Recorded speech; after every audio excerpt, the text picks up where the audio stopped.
फिर गधे के लिए घर मत बनाना जो मुंह चला रहा है, झूठ बोल रहा है, प्रपंच कर रहा है, छल कर रहा है, बेईमानी कर रहा है, अपशब्द बोल रहा है, पिता को मारने के लिए अपशब्द कर कर, गुस्सा कर कर दौड़ रहा है। किसके लिए बना रहे हो?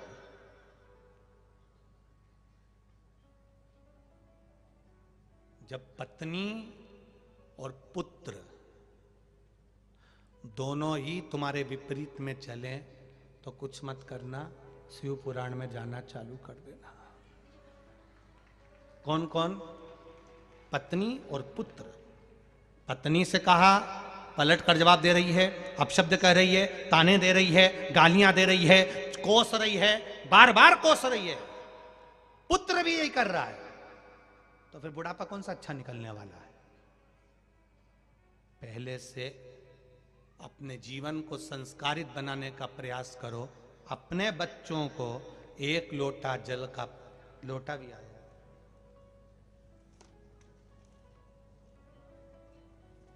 लोटा,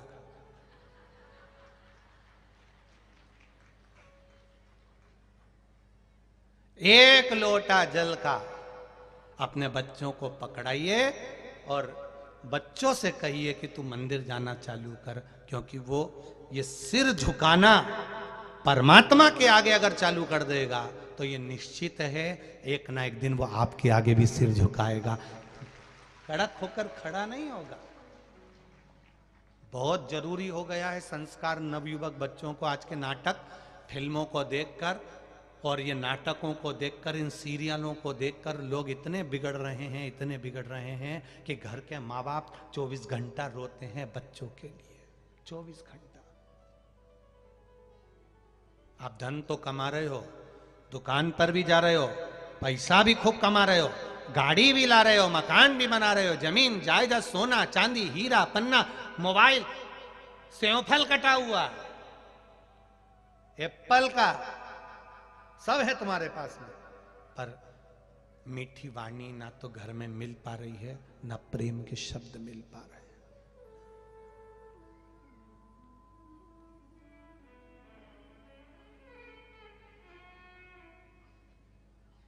हम हमेशा कहते हैं कथा में अपनी कि शिव महापुराण की कथा कोई सुनने आए ना, तो हम कार्यकर्ताओं से भी कहते रहे हैं, और केवल यहीं से, यहाँ तो कथा आज पूरी हो जाएगी, पर जहाँ जहाँ कथा है वो भी स्मरण में रखें अपनी, कि जब भी हम कहते हैं एक बात जरूर कहते हैं कि कोई कथा सुनने आया है ना, उससे मीठी वाणी में बात करिए, क्योंकि वो दिल से कितना धोखा खाया होगा, कितनी गालियां खाया होगा, कितनी चोट उसको हृदय में लगी होगी, तब मेरे भोले की शरण में आया होगा। तो साधारण नहीं है।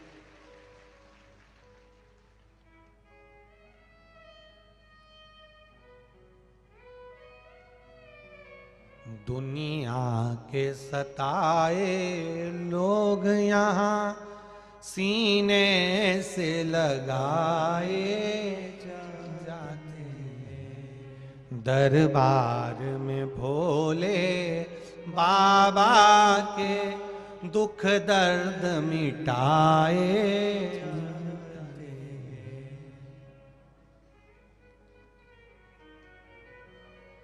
उसकी शरण में जाकर हमारा कष्ट, हमारा दुख, हमारी तकलीफ मिटती है, उसका भजन कर।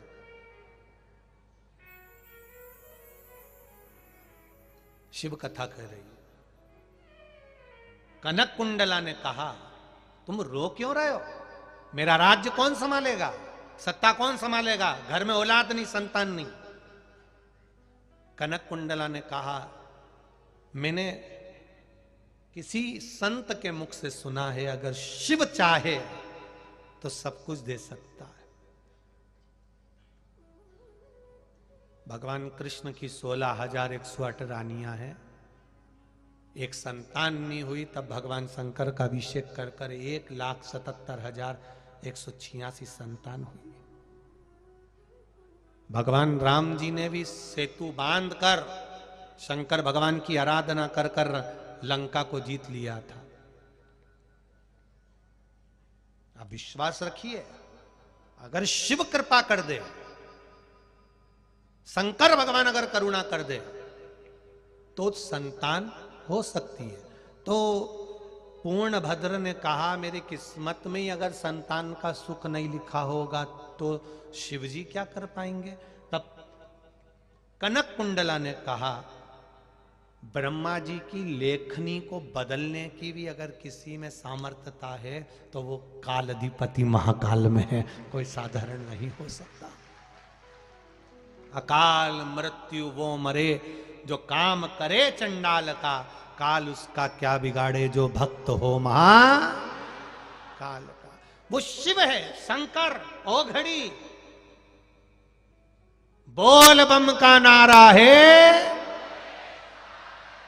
बाबा एक सहारा है। ये साधारण नहीं हो सकता, सब कर देगा। करो, क्या करना चाहिए। अब पूर्णभद्र कनक कुंडला दोनों मिलकर एक बेलपत्री के वृक्ष के नीचे बैठकर, जहां पर शंकर भगवान का एक शिवलिंग है, उसके सामने यक्ष हैं, राजा हैं, साम्राज्य है इनके पास में, तो भी एक शिव के ओटले पर बैठकर, ओटला जानते हो ना, जहां पर मंदिर नहीं बना, केवल एक ऐसा जैसे व्यासपीठ है ऐसा एक ओटला बना है और बीच में शिवलिंग रखा हुआ है, शंकर भगवान विराज है।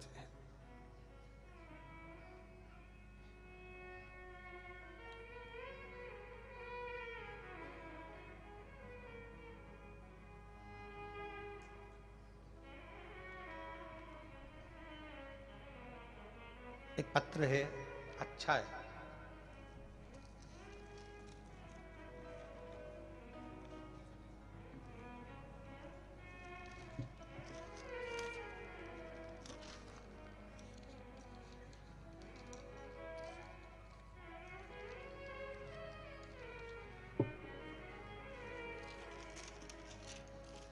शंभो शरणे पड़ी मानो घड़ी रे घड़ी दुख काटो दया करी दर्शन आपो। मैं पिंकी गंधर्व जिला मुंगेली तहसील, ग्राम मन की छत्तीसगढ़ से हूं। कहीं बैठी हो तो हाथ हिला सकती हैं, जहां कहीं भी बैठी हो। पिंकी जी गंधर्व। गुरुजी, मेरे गांव में एक भी शिव जी का मंदिर नहीं है, बस एक ओटला है, उस ओटले पर शंकर भगवान का शिवलिंग रखा हुआ है, शंकर जी हैं, पर वहां पर नंदी नहीं है। 90 साल पुराना बस वही ओटला है जिसका मैं फोटो भेज रही हूं। आप जो टीवी पर देख रहे हैं वो देख लेना, बाकी के लोग, तुम लोगों को इतनी दूर से दिखता है क्या है? थोड़ा बहुत तो समझ में आता होगा ना, ठीक है, देख लो। केवल एक शिवलिंग अकेला रखा हुआ है, केवल शंकर भगवान का शिवलिंग अकेला रखा है। अब उसका प्रश्न है, 90 साल पुराना ये ओटला है और 90 साल से यहाँ मंदिर नहीं है, बस केवल शंकर जी हैं, कोई लोग जाते आते भी नहीं हैं। अब मेरे गांव में शंकर जी का मंदिर नहीं, मैं पशुपति व्रत कैसे करूं? तो क्या मैं इस मंदिर में नंदी भी नहीं है, केवल शंकर जी अकेले हैं, तो क्या मैं पशुपति व्रत कर सकती हूं? तो शिव महापुराण की कथा के अनुसार नंदी नहीं भी है, शंकर तो है।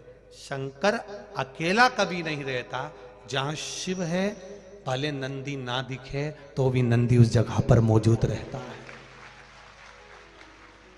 गणेश जी ना दिखे तो भी गणेश जी हैं, कार्तिकेय ना दिखे तो भी कार्तिकेय हैं, पार्वती नहीं दिखे तो भी पार्वती है, और 33 कोटि देवी देवता ना दिखे तो भी शंकर अकेला कभी नहीं रहता, उनके आसपास में 33 कोटि देवी देवता विराजमान होते ही हैं, निश्चित है। बेटी, पिंकी गंधर, आप व्रत कर सकते हो, पशुपति व्रत दिल से करो।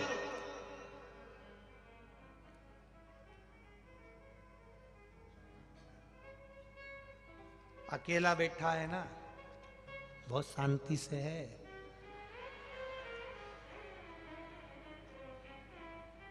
तू भी पहुंच जा, दिल से व्रत करना। 90 साल की पुरानी मूर्ति है, 90 साल बाद अगर तू पानी चढ़ाएगी तो वो भी 90 साल का पुण्य तेरे खाते में दे देगा। क्यों चिंता करती है, जा उसकी शरण में। एकांत के जितने मंदिर है सब चालू होना चाहिए। हर मंदिर में शिव के भक्त जाना चाहिए, शंकर के उपासक जाना चाहिए। आप लोगों की तो आदत नहीं, हमारी तो थोड़ी सी आदत बड़ी बुरी है। हम लोग जब जाते हैं, वैसे तो ट्रेन से सफ़र करते हैं, और ट्रेन से या कभी योग बन जाता है गाड़ियों से भी जाते रहते हैं। तो गाड़ियों से जाते हैं तो कहीं एकांत में कोई होटला वोटला दिख जाता है शंकर जी का, और निगाह पड़ गई बाबा पर कि बाबा बैठे हैं, तो हम मन में सोच भी लेते हैं, वाह वाह प्रभु क्या बात है, क्या शान से बैठे हो, कोई नहीं। फिर भी हमने आपको देख लिया है, आपने हमको देख लिया, इसलिए हमने आपको देख लिया। नहीं तो हिम्मत एक प्रैक्टिकल करके देखना। तुम प्रैक्टिकल करना किसी और वाला, महाराज झूठ तो नहीं बोल रहा। तुम कहीं जाते जाते तुम्हारा ध्यान कहीं पर भी रखना। कोई व्यक्ति अगर तुमको देख रहा होगा ना, तुम यहीं प्रैक्टिकल कर लेना। कोई व्यक्ति अगर तुमको देख रहा है, बहुत देर तक देख रहा है, बहुत देर तक देख रहा है, बहुत देर तक देख रहा है, बहुत देर तक देख रहा है, तुम उसको नहीं देख रहे हो, वो बहुत देर तक देख रहा है, बहुत देर तक देख रहा है, तो एक ना एक बार, एक क्षण के लिए तुम्हारी निगाह उस पर चली ही जाएगी, ये निश्चित है, जाएगी। प्रैक्टिकल करना, कहीं सीओर वाला महाराज झूठ तो नहीं बोल रहा। एक बफेट पार्टी में जाना, शादी की पार्टी में, रिसेप्शन में जाओ, तुम अपना खाना खाओ, तुम अपने खाने में लगी रहो, जो तुमको देख रहा, बहुत देर से देख रहा, बहुत देर से देख रहा, बहुत देर से देख रहा, बहुत देर से देख रहा, निगाह एक ना एक बार, भले पल्लू लेते समय, छोरा को संभालते समय, छोरी को संभालते समय, मोबाइल उठाते समय, पर निगाह उस पर चली ही जाएगी। ऐसा ही होता है जब हम सफर से जा रहे होते हैं, कहीं किसी मंदिर में, किसी ओटले पर हमारी दृष्टि चली जाए, तो समझ लेना वहां बैठा हुआ महादेव तुम पर दृष्टि बहुत देर से लगाकर बैठा था, इसलिए तुम्हारी दृष्टि वहां चली। तुमने मंदिर का दर्शन नहीं करा है, तुमने मंदिर को प्रणाम नहीं करा है, तुमने मंदिर को नहीं देखा है, उस मंदिर में बैठने वाले ने तुमको देख लिया, उसने तुम्हें पहचान लिया कि मेरा आ रहा है, मेरा अपना आ रहा है।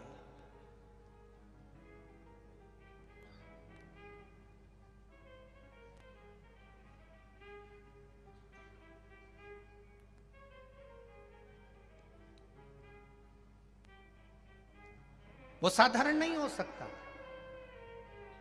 उसका तत्व सुंदर हो, उसका आनंद सुंदर।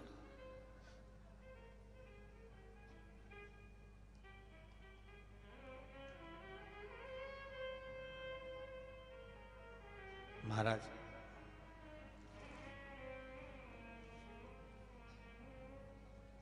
कनक कुंडला ने कहा कि शिव भक्ति करते हैं अपन, कोटला, उस पे शंकर जी का शिवालय, शिवलिंग रखा हुआ है, शिवालय रखा हुआ है। कनक कुंडला और पूर्णभद्र दोनों चले गए और दोनों ने भगवान की भक्ति करना प्रारंभ करा।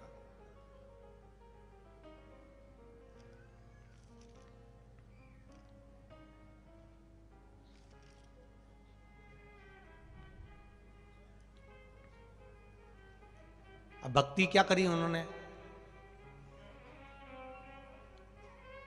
ना तो जल चढ़ाया, ना बेलपत्री चढ़ाई, ना धतूरा चढ़ाया, ना पंचामृत चढ़ाया, फिर क्या चढ़ाया? कुछ भी नहीं, कुछ भी नहीं। सामने शिवलिंग है, इधर पति इधर पत्नी दोनों बैठे हैं, और दोनों मिलकर भगवान शंकर का भजन गा रहे हैं।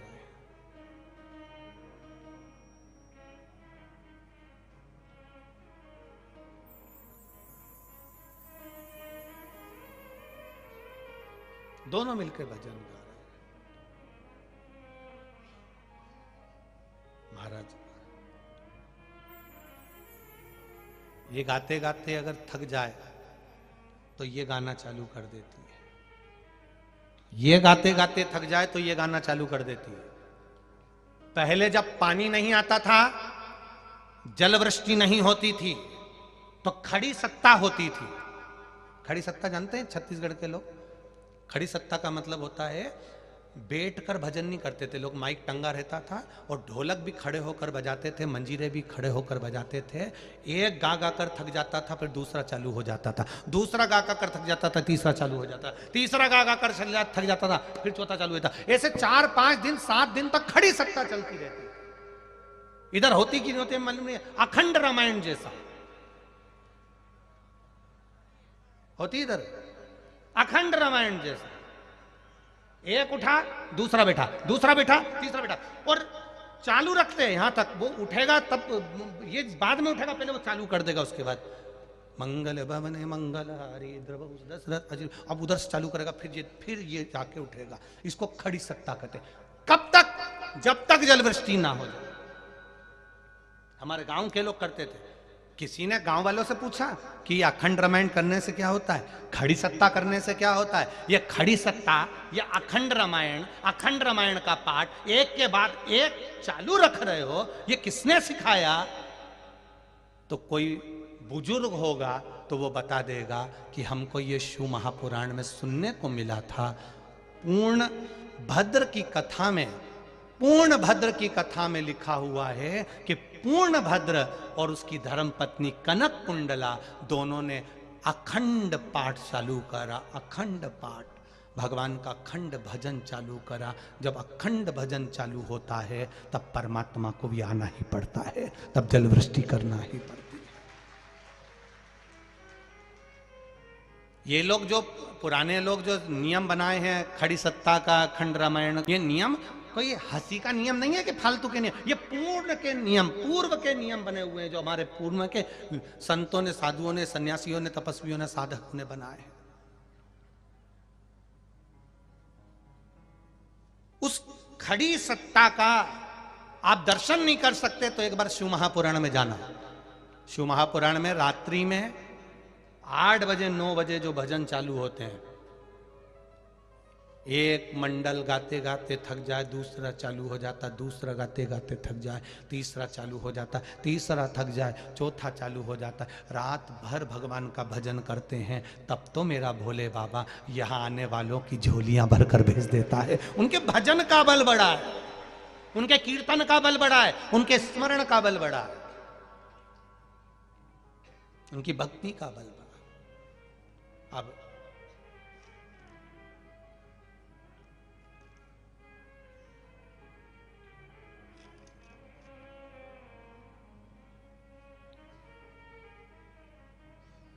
दोनों ने अखंड जाप चालू करा। श्री शिवाय नमस्तुभ्यं, श्री शिवाय नमस्तुभ्यं, श्री शिवाय नमस्तुभ्यं, श्री शिवाय नमस्तुभ्यं।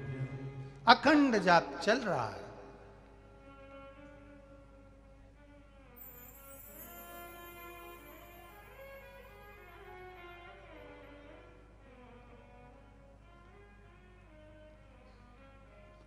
नींबू का अचार, केरी का अचार, आम का, आंवले का अचार, मिर्ची का अचार, गोंदा का अचार, और काय का होता है जिसका तुम डाल लो।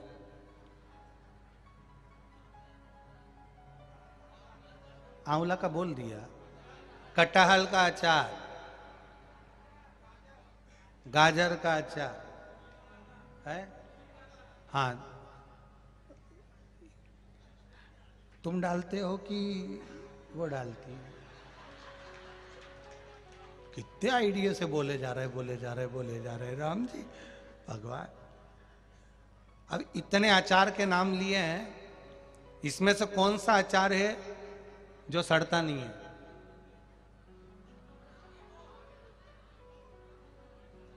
केवल नींबू का अचार।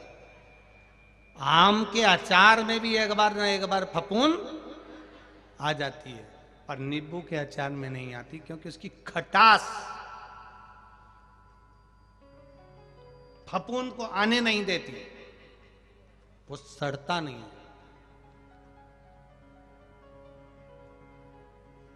फफूंद पास में नहीं आती। अगर नींबू की खटास प्रबल है तो उसी तरह आपका अगर भजन प्रबल है तो दुनिया की कोई बांधा तुम्हारे पास आ नहीं सकती, ये निश्चित है। फफूंद आएगी ही नहीं। हाँ, जो मिर्ची का अचार है या गाजर का है या कटहल का है या आम का है, थोड़े दिन बाद 2 साल 4 साल 3 साल बहुत है इतना कि 1 साल ही, 1 साल अखंड रखा है, खटास है उसमें, सड़ेगा नहीं, फफूंद नहीं पड़ेगी क्योंकि नींबू का है।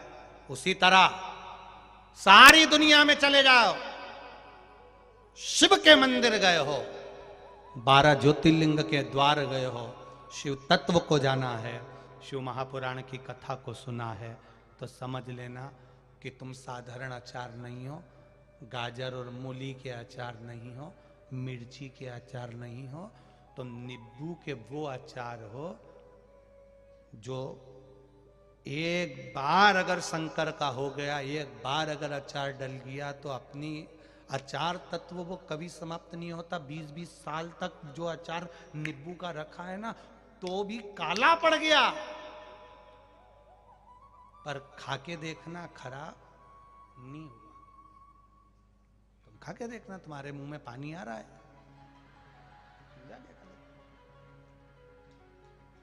तुम तो देख लेगा, खराब नहीं हुआ है। जो एक बार शिव महापुराण की कथा में चले गए, और सरल भाषा में समझ लो, इससे भी सरल भाषा में समझो तो दूध अगर नी फटना है, या सब्जी बेकार नहीं करना है, या आटा बेकार नहीं करना है, या दूध दही मलाई घी बेकार नहीं करना हो, तो उसको काय में रखते हैं अपन? घर में जो होता है डब्बा, फ्रिज, उसमें रखते हैं। क्यों रखते हो? दूध को फ्रिज में रख दो, फटेगा नहीं। सब्जी को रख दो, ताजी की ताजी बनी रहेगी, खराब नहीं होगी। मलाई रख दो, सड़ेगी नहीं। दही रख दो, बेकार नहीं होगा। फल रख दो, खराब नहीं होगा। फ्रिज के अंदर रखो तो खराब नहीं होगा। फ्रिज के अगर बाहर रह गया तो फिर वो 2 दिन में, 4 दिन में, 1 हफ्ते में तो अच्छी अच्छी सब्जी का हाल खराब हो जाए। मूली का पत्ता ऐसा खिला खिलाया, फ्रिज के बाहर तो ऐसा हो जाए, इतनी फ्रिज में सब्जी ताजी है, फ्रिज में दूध ताजा है, फटेगा नहीं, सब्जी खराब नहीं होगी। उसी तरह फ्रिज में रख दिया तो वो सड़ने वाला नहीं है। कोई तुमसे पूछे कहां गए थे तो कह देना फ्रिज के अंदर बैठे थे, जो इसके अंदर बैठ गया वो सड़ता ही नहीं है। ये भी फ्रिज है। कथा का जो पंडाल है ये किसी फ्रिज से कम नहीं है। इसमें जो आकर बैठ गया, ना वो काम में, ना लोभ में, ना आसक्ति में, ना वासना में, ना तृष्णा में, ना दुनिया में, वो कभी सड़ता ही नहीं है। जब देखो जब ताजा मिलेगा। ताजा मतलब निकालो वैसी उसके इतना ताजा, एकदम काटो तो ताजा दिखे। उसी तरह जो एक बार शिव महापुराण की कथा में जाकर बैठ जाता है, वो अंदर से एकदम साफ, जब चाहो तब ले जाओ। श्री शिवाय नमस्तुभ्यम। ताजा की ताजा ही है, एकदम ताजा। उससे जब मिलो ना तब मुंह से निकलेगा श्री शिवाय नमस्तुभ्यम, जब मिलोगे तब मुंह से निकलेगा शंकर का नाम, शंकर का भजन, एक लोटा जल, बोल बम का नारा है और बाबा है ताजा है।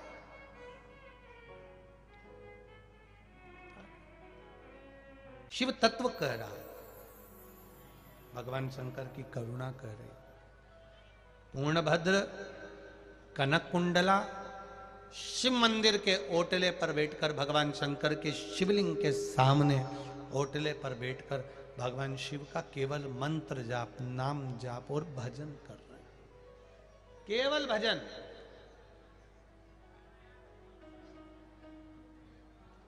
अब कई लोग कहते हैं गुरुजी जल चढ़ाने से भगवान सुनता है, बेलपत्र चढ़ाने से भगवान सुनता है। तो यहां तो शिव महापुराण की कथा ये भी कहती है कि तुम काम करते करते भी अगर भगवान का भजन कर रहे हो, मंत्र जाप कर रहे हो, नाम जाप कर रहे हो, तो भी मेरा देव अधिदेव महादेव सुनता है, ये निश्चित है, वो श्रवण करता है, सुन रहा है। मेरे भोले तेरा सहारा है, मेरी नैया का तू किनारा है, वो सुनता है।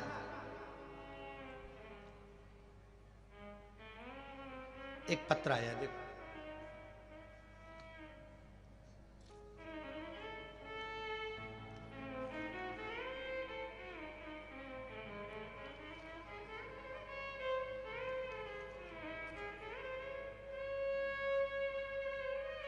स्वाति जायसवाल, पति, मेरा नाम स्वाति जायसवाल है, मेरे पति का नाम आनंद जायसवाल है। हम भाटापारा जिला बालोदा बाजार के निवासी हैं। कहीं बैठी हो तो हाथ हिलाइएगा। आप ही हैं? श्री शिवाय नमस्तुभ्यम, दोनों हाथ हिला दो एक बार।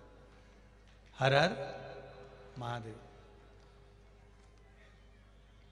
मेरा नाम स्वाति जायसवाल है, पति आनंद जायसवाल। हम भाटापारा जिला बालोदा बाजार के निवासी हैं गुरुदेव जी।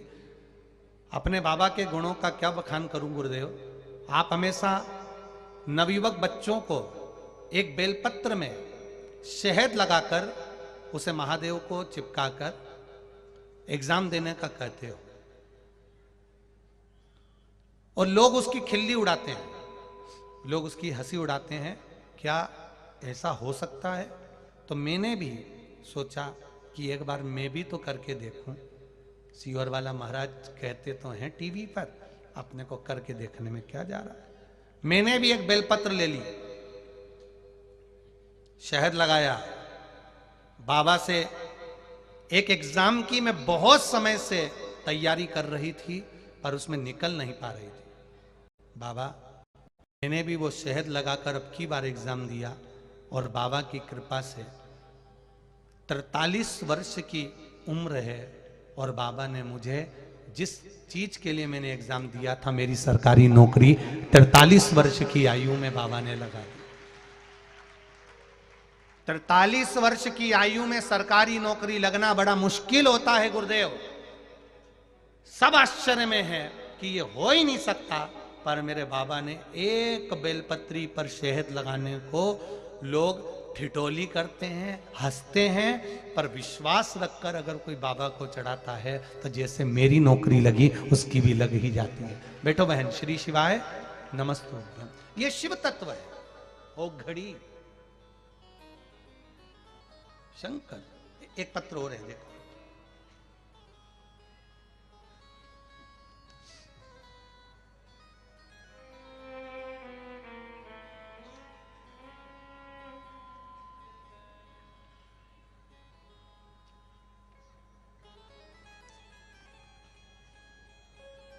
मेरा नाम चित्ररेखा यादव है।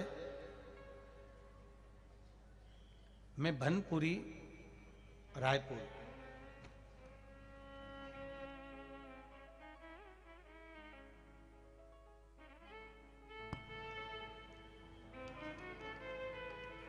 भनपुरी रायपुर छत्तीसगढ़ से आई हूं। कहीं बैठी हो तो हाथ हिलाइएगा।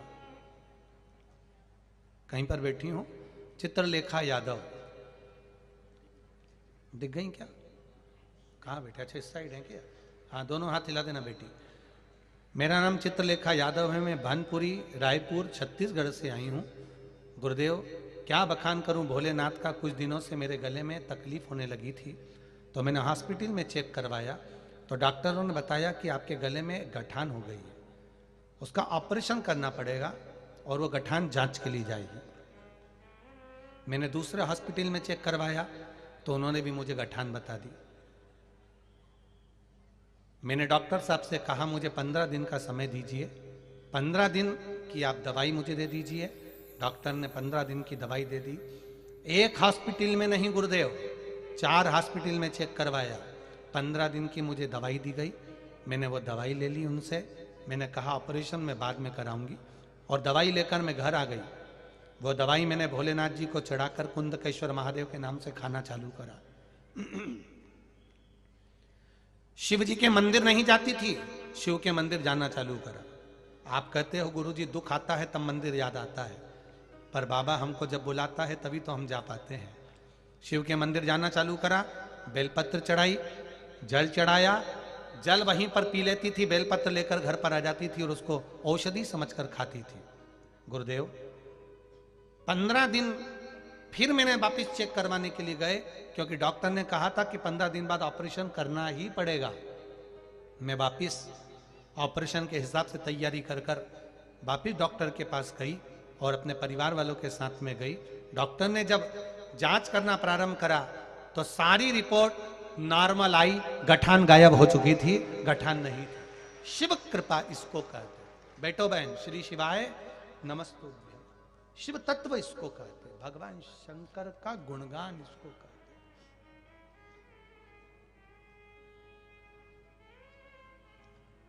अब करो भजन उसका, विश्वास रखकर, भरोसा रखकर, सुनेगा। अब कनक कुंडला अपने पति पूर्णभद्र के साथ में भजन कर रही है।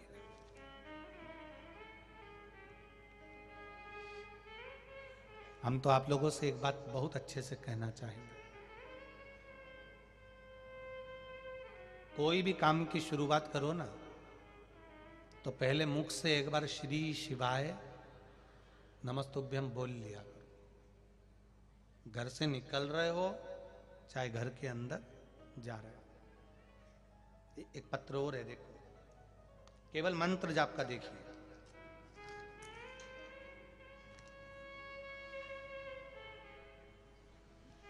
पहले फोटो देख लो। जब डॉक्टर साहब ठीक थे उस समय का है, और जब उनका एक्सीडेंट हुआ और कोमा में चले गए, वेंटिलेटर पर पड़े रहे, उस समय का है। आप 2 फोटो हैं उन्हें लगाए हैं, एक जब ठीक थे उस समय का, एक जब वेंटिलेटर पर कोमा में पड़े हुए हैं उस समय का, जो शरीर काम नहीं कर रहा। 2 फोटो लगाए गए।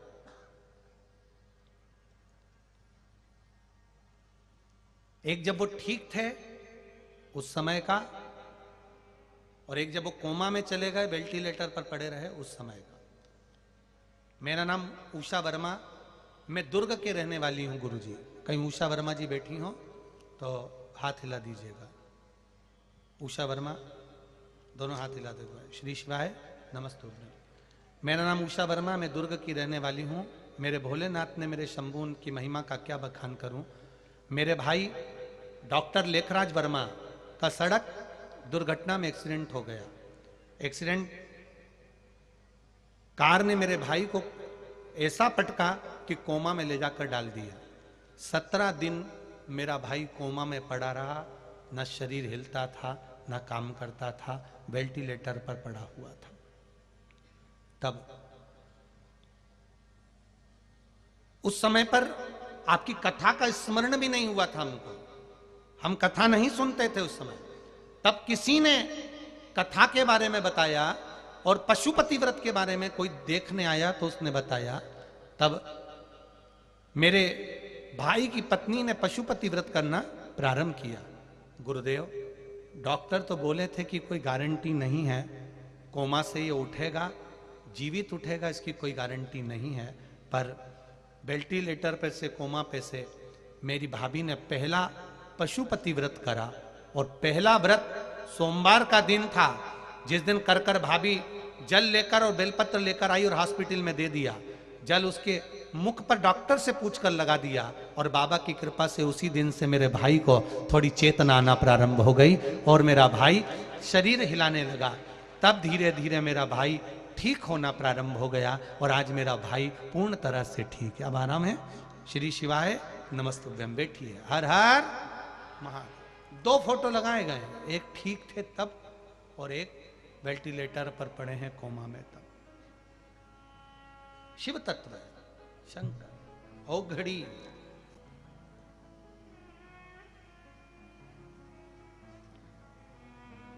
डॉक्टर अपना काम करे, डॉक्टर का काम वो अपना करेगा। ऐसा नहीं कि डॉक्टर के पास नहीं जाना, डॉक्टर के पास तो जाना पड़ेगा, क्योंकि दवा के साथ में दुआ की जरूरत पड़ती है। दवा के साथ थोड़ी ना थोड़ी दुआ चाहिए, भगवान का भजन चाहिए। इस व्यासपीठ ने कभी यह नहीं कहा कि आप डॉक्टर को मत दिखाओ, दिखाओ, डॉक्टर की जांच भी कराओ, दवाइयां भी ले, पर वो दवाई लेकर भगवान से कहकर उसको औषधि के रूप में खाना प्रारंभ करो। दवाई खाओ, पर भगवान से कहकर, भगवान इसको अमृत कर देना, तेरी कृपा।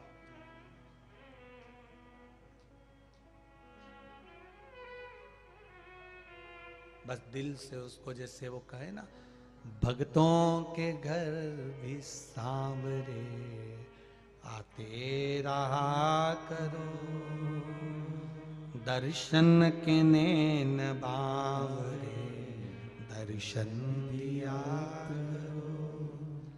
कहते हैं प्रेम से प्रभु छिल के भी खा गए,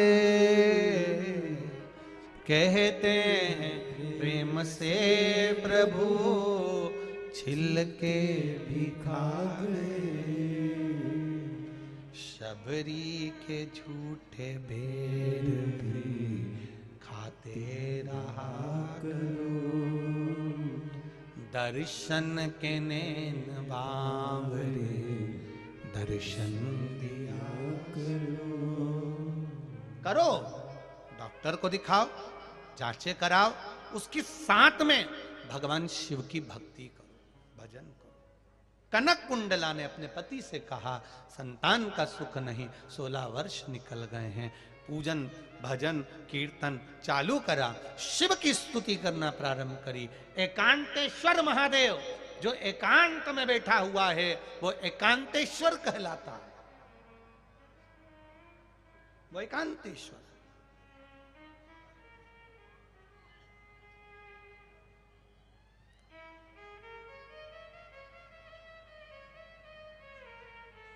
कुबेरेश्वर धाम सीहोर से 10 किलोमीटर दूरी पर है, एकांत।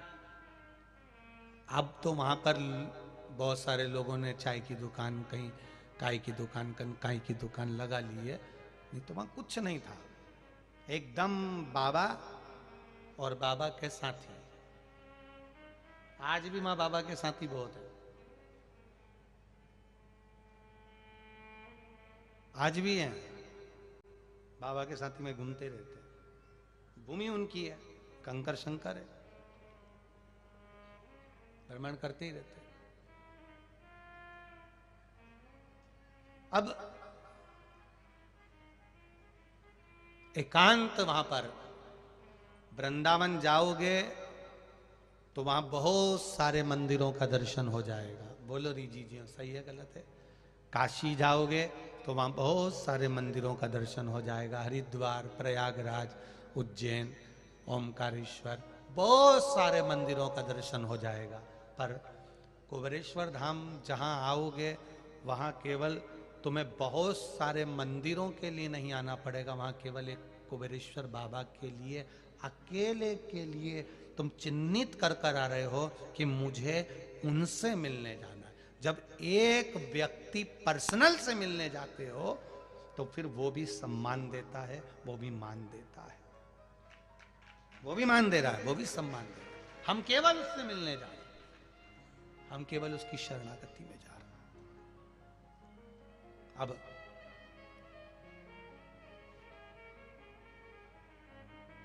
भगवान शिव ने कृपा कर दी, कनक कुंडला को भगवान भोलेनाथ ने बेलपत्री के वृक्ष के नीचे जो बेलपत्री पड़ी थी, उसी बेलपत्री का पीछे का ढूंढ, पीछे का जो भाग होता है, भगवान शिव ने वो बेलपत्र का भाग कनक कुंडला की गोद में दे दिया।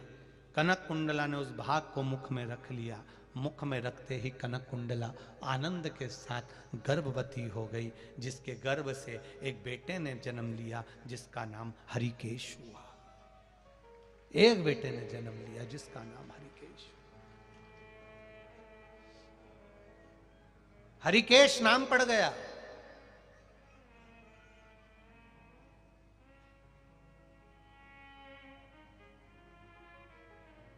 जो शिव तत्व को जानता था, केवल गर्भ में भी माता पिता के संस्कारों से पला हुआ है, पोषित हुआ है।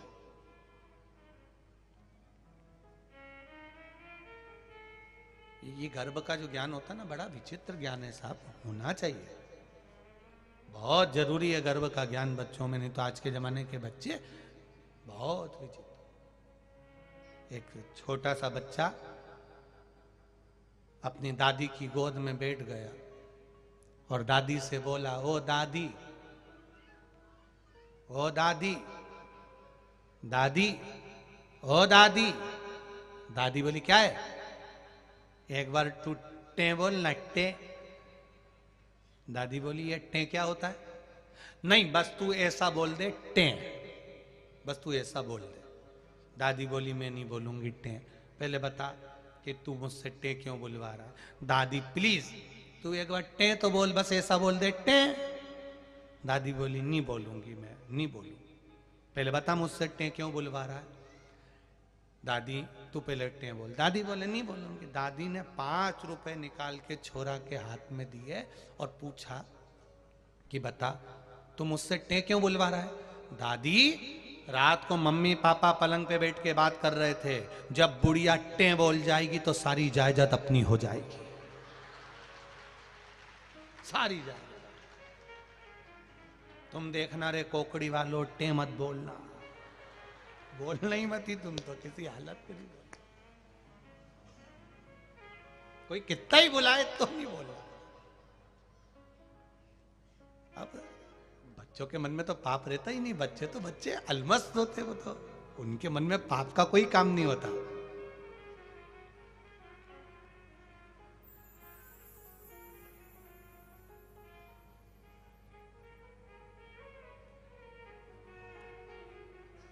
बच्चों के मन में कोई पाप नहीं है, कोई पाप।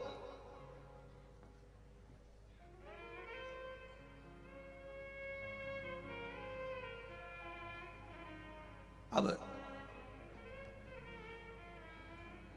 हरिकेश शिव जी की भक्ति में रमा हुआ, भगवान शंकर का गुणगान करता हुआ बड़ा हो गया। 4 वर्ष की आयु हो गई। भगवान के मंदिर का आनंद करता, सारी जगह जगह की मिट्टी उठा लाता, धूल उठा लाता, उसको पानी में घोल के उसका शिवलिंग बना लेता। आपके भी घर के छोटे छोटे बच्चे कभी कभी ऐसा करते हैं। फिर उनको माँ चिल्लाती है, दादी चिल्लाती है, हाथ फट जाएंगे, क्यों मिट्टी में कर रहा है, पूरा घर बेकार करके रख दिया। बच्चे जब मिट्टी उठाकर लाएं, धूल उठा के लाएं, पानी में घोलें, शिवलिंग बनाएं, तो तुम्हें प्रसन्न होना चाहिए कि तुम्हारे संस्कार ठीक है, तुम्हारे संस्कार श्रेष्ठ हैं। नहीं तो आज के जमाने के बच्चे इनको ठेले पर लेके जाओ खिलौने के, यहां पे भी खिलौने की दुकान लगी होंगी, अपने अपने बच्चों को लेके जाना। उस खिलौने की दुकान पर गाड़ी भी है, घोड़ा भी है, लाइट वाला खिलौना भी है, उसमें बंदूक भी रखी है, उसमें सामान भी रखा है, झुनझुना भी रखा है, फिरकी भी रखी है, हेलीकॉप्टर भी रखा है, हवाई जहाज भी रखा है। उस खिलौने की दुकान पर सब कुछ रखा है। सारा खिलौना फैला दो और तुम्हारे घर के बच्चों को कह दो बता तुझे क्या चाहिए। आज के बच्चे सबसे पहले बंदूक ही उठाते हैं, खिलौना नहीं उठाएंगे। वो फिरकी नहीं चाहिए उनको, झुंझुना नहीं चाहिए उनको, वो बंदूक उठाएंगे। क्यों? क्योंकि गर्भ में था तब मां ने जितने सीरियल देखे, जितने नाटक देखे, जितनी फिल्म देखी, उसमें वो बंदूक की बंदूक दिखाई गई है। तो बच्चों को भी वही पसंद आती है। छोटे से छोटे बच्चों को भी बंदूक दिखा दो। होली के समय की पिचकारी लेने जाओ और ऐसी कहीं की भाटा की पिचकारी ले आओ, कोई पिचकारी ले, बच्चे लेंगे नहीं। बच्चों को बंदूक वाली पिचकारी चाहिए, बंदूक वाली।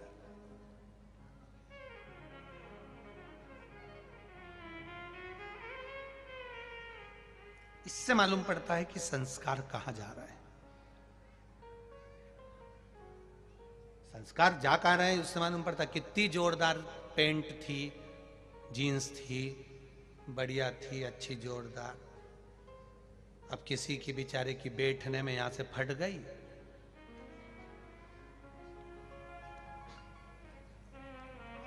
दूसरे ने देखी, उसने कहा तेरी पेंट यहां से फट गई है। वो तो डिजाइन है, डिजाइन। तो दूसरा आया तो उसने और 2-4 जगह से फाड़ ली, डिजाइन है।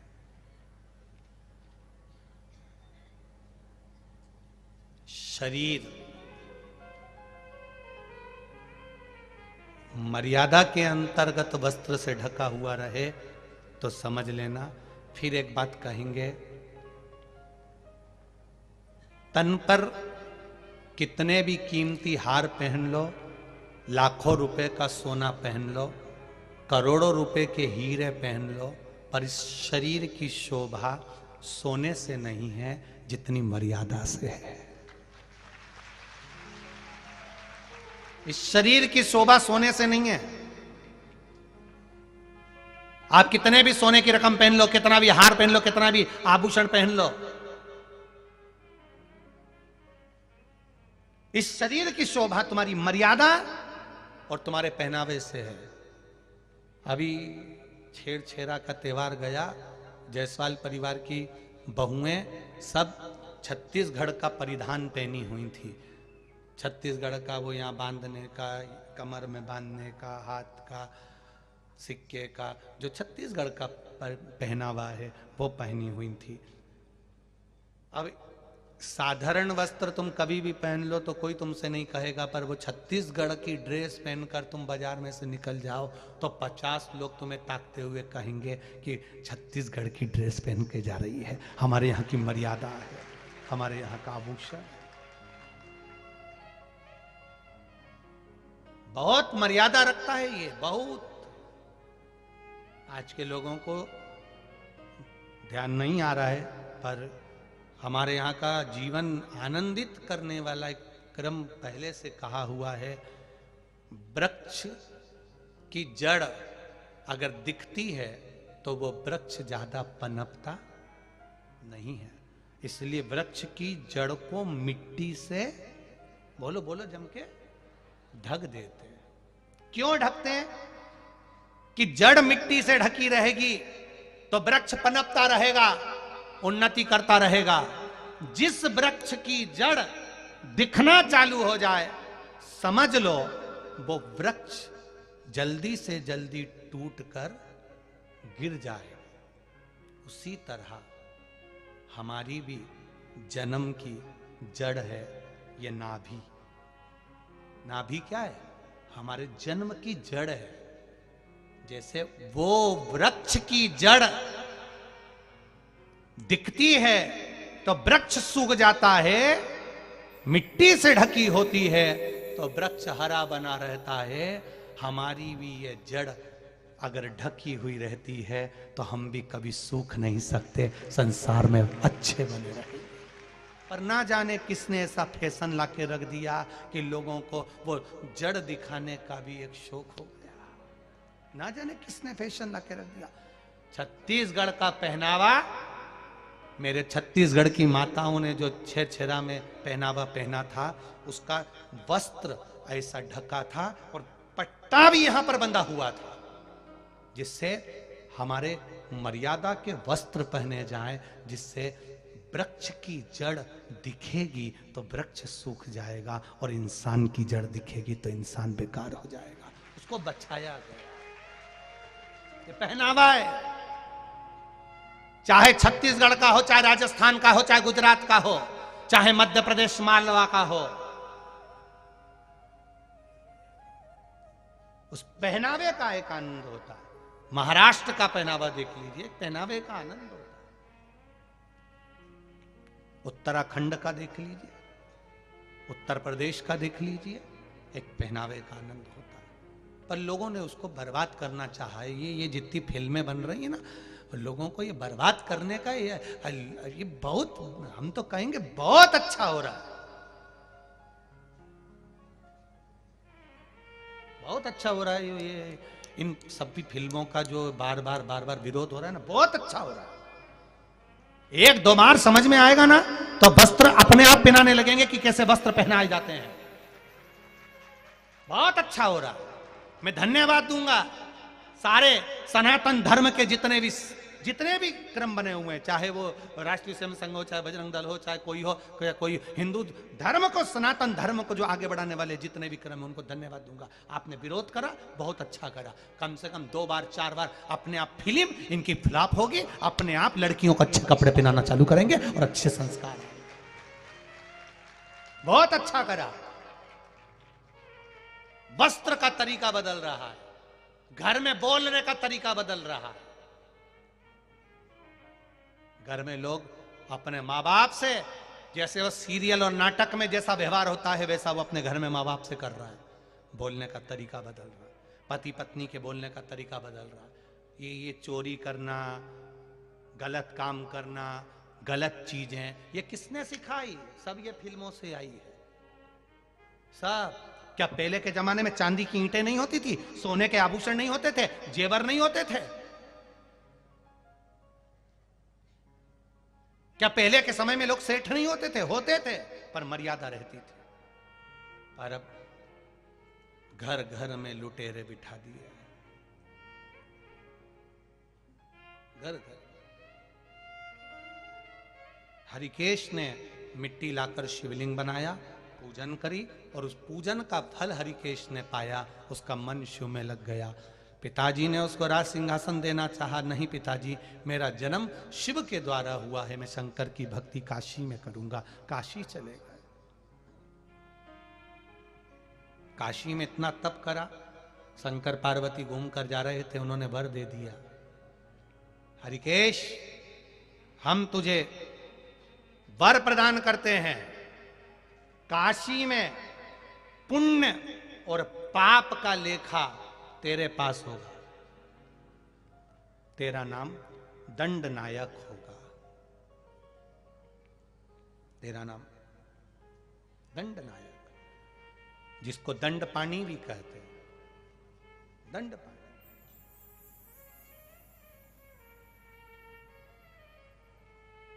तू पुण्य और पाप का फल देने वाला होगा। हरिकेश सुनकर आनंदित हो गए। जब हरिकेश के पिता पूर्णभद्र को मालूम पड़ा कि मेरे बेटे को शिव ने दर्शन देकर वर दिया, बड़े प्रसन्न हो गए, बड़े प्रसन्न। आपके घर के बच्चे मंदिर जाएं, आपके घर के बच्चे कथा में जाएं, आपके घर के बच्चे सत्संग में जाएं, आपके घर के बच्चे सुंदरकांड में जाएं, आपके घर के बच्चे रामायण में जाएं, आपके घर के बच्चे श्रेष्ठ जगह पर जाएं, तो प्रसन्न होना, ताने मत देना। कई कई लोगों की आदत होती है, तू तो बाबा ही बन जा, तू तो साधु ही बन जा, तू तो घर से चले ही जा, तू तो गंगा जी पे जाके बैठ जा। कई कई लोगों को यही पसंद आता है कि वो गलत काम करके आए तो हमें, हमारी औलाद, प्रसन्नता ये होना चाहिए कि सत्संग में लगाए, कथा में लगाए, कीर्तन में लगाए, भजन में लगाए। प्रसन्नता ये होनी चाहिए। आगे वर्णन आया, भगवान के 12 ज्योतिर्लिंग का स्मरण कराया। प्रथम सोमनाथ जी का वर्णन किया, चंद्रदेव को काया रोग से मुक्त करा। द्वितीय रूप में मल्लिकार्जुन का वर्णन करते हुए श्री शैलम पर भगवान ने कार्तिकेय बाबा को आनंद कराया। तीसरा महाकाल दूषण नाम के राक्षस के लिए भगवान कालाधिपति प्रकट हुए और महाकाल के रूप में विराजमान हुए। 4 अप्रैल से 10 अप्रैल तक महाकाल बाबा की नगरी उज्जैनी में शिव महापुराण की कथा रहेगी। 84 महादेव का दर्शन करना, छिपरा जी का स्नान करना, अपनी व्यवस्था खूब आनंद के साथ में, भाव भक्ति के साथ में वहाँ पर भी अप्रैल के महीने में शिव महापुराण की कथा सुनना। 16 फरवरी से 22 फरवरी तक सीहोर में रुद्राक्ष उत्सव रहेगा।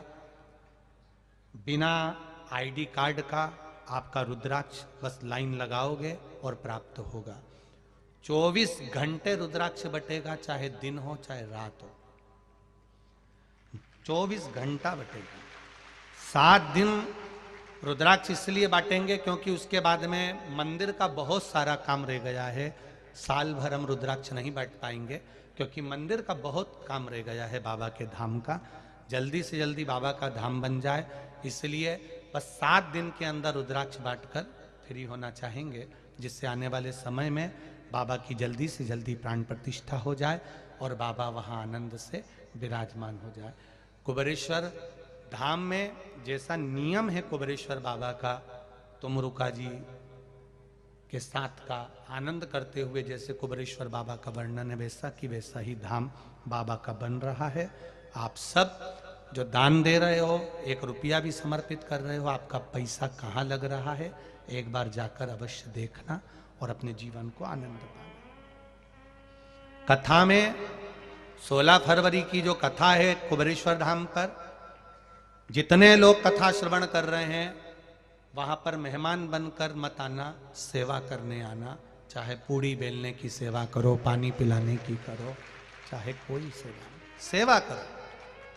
पूरे ग्राउंड में कहीं कचरा ना हो, पूरा कुबेरेश्वर धाम साफ हो, निर्मल हो, सबको सहयोग प्रदान करते हुए बाबा का भजन करो। सीहोर की एक धर्मशाला सबके लिए फ्री है।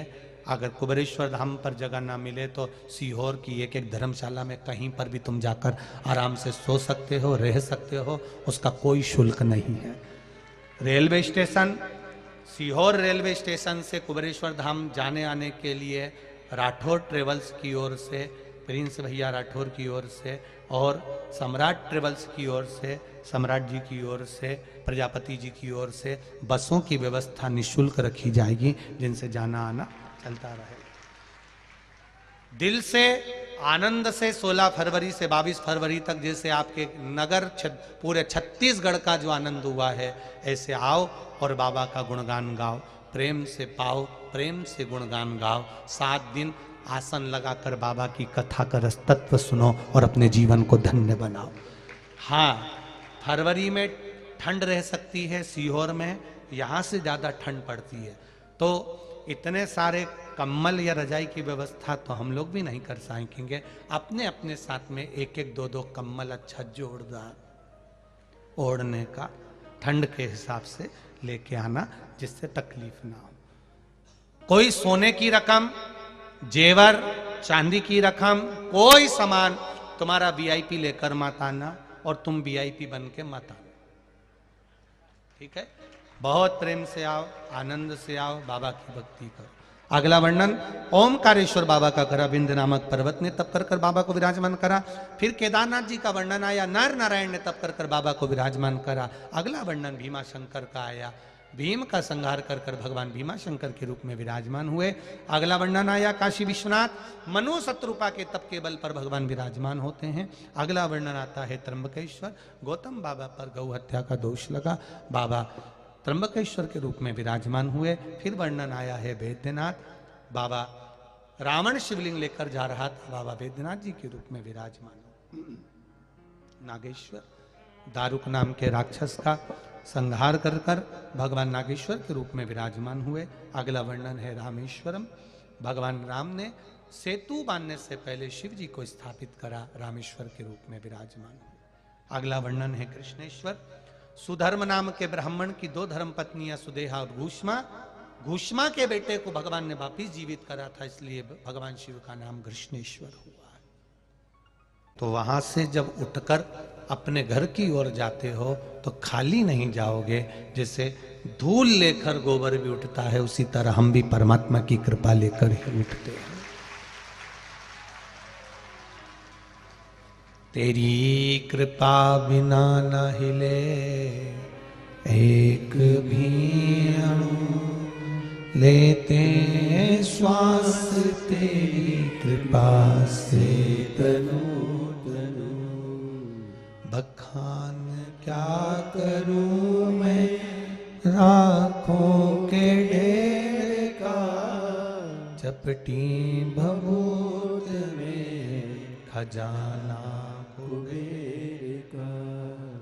आप उसकी शरणागति में गए हो तो कुछ ना कुछ वो देकर ही भेजेगा, खाली नहीं भेज सकता।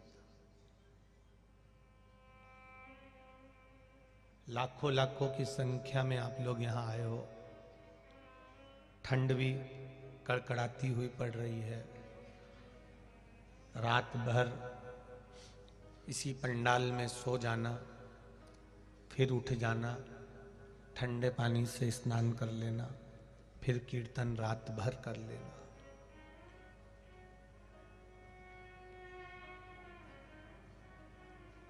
लोग कहते हैं कि वहां जाओ तो नर्मदा जी के घाट पर जाओगे तो संतों का दर्शन होगा, गंगा जी के घाट पर जाओगे तो संतों का दर्शन होगा, मंदाकिनी के घाट पर जाओगे तो संतों का दर्शन होगा, हरिद्वार, इलाहाबाद, प्रयागराज, जहां जहां जाओगे वहां संतों का दर्शन होगा।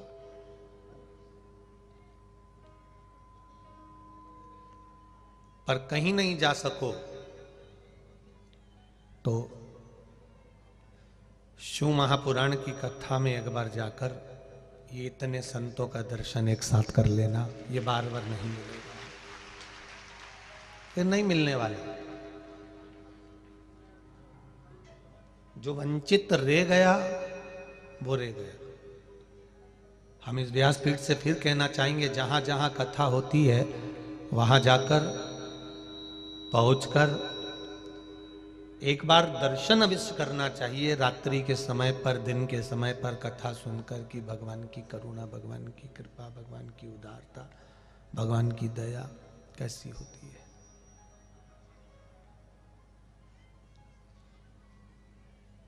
और धन्य है मेरी माताएं जो रात्रि में रुकने के लिए आती हैं, या भाई लोग कथा सुनने के लिए आते हैं, साथ में ढोलक और मंजीरे और झांझ भी लेकर आते हैं। धन्य है आप। प्रणाम। क्या चला रहे बाबा? धन्य है आप। आपकी श्रद्धा, आपका विश्वास, आपका भरोसा, आपकी दृढ़ता धन्य है।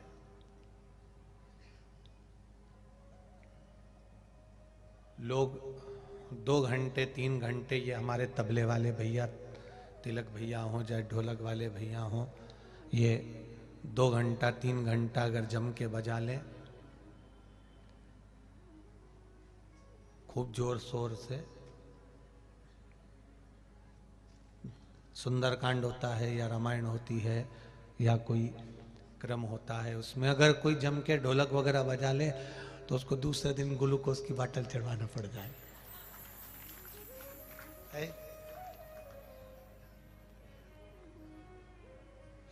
पर धन्य री मेरी जीजियों और मेरे जीजाओं, धन्य आप। कथा विराम होती है शाम को, जैसे कथा विराम हो गई, 2-1 घंटे आप लोग मेला ठेला घूमे, भोजन वोजन करा, रात्रि को 9 बजे से जो बैठे तो सुबह की 6 कब बज गई तुम्हें मालूम ही नहीं पड़ता, लगे बजे।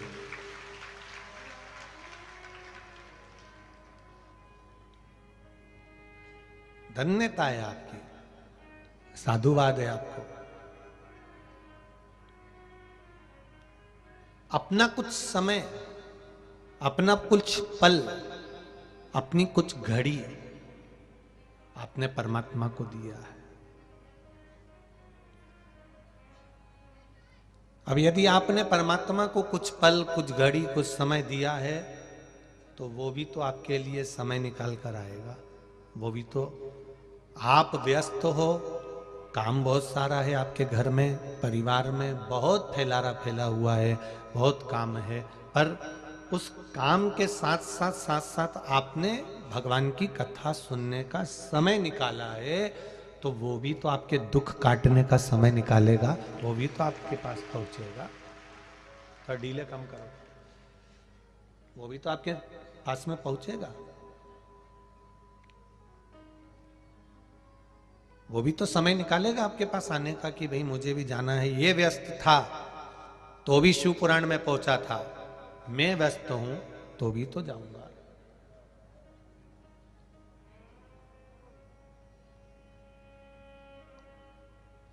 ये तेरी कृपा, तेरी उदारता, तेरी करुणा, तेरी वात्सल्यता, ये तेरे चरणों का सुख है जो हमको मिल रहा है।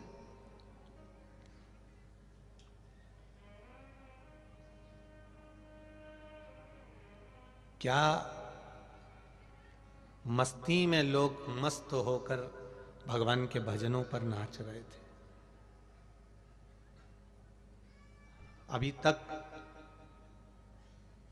सबने देखा होगा कि शादी में डीजे बजता है तो डीजे पे नाचते हैं, ढोल बजता है तो ढोल पर नाचते हैं। पर पहली बार हमने इन नवयुवक लड़कों को, नवयुवक बच्चों को देखा कि महिलाएं ढोलक बजा रही थी और मंजीरें बजा रही थी और भजन पर नाच रहे थे। ये शिव कृपा है, ये शंकर की उदारता, ये शंकर की करुणा।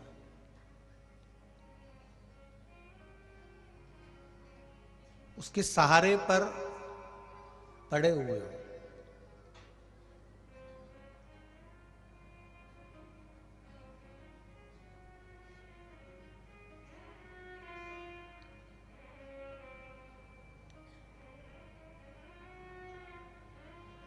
एक किसी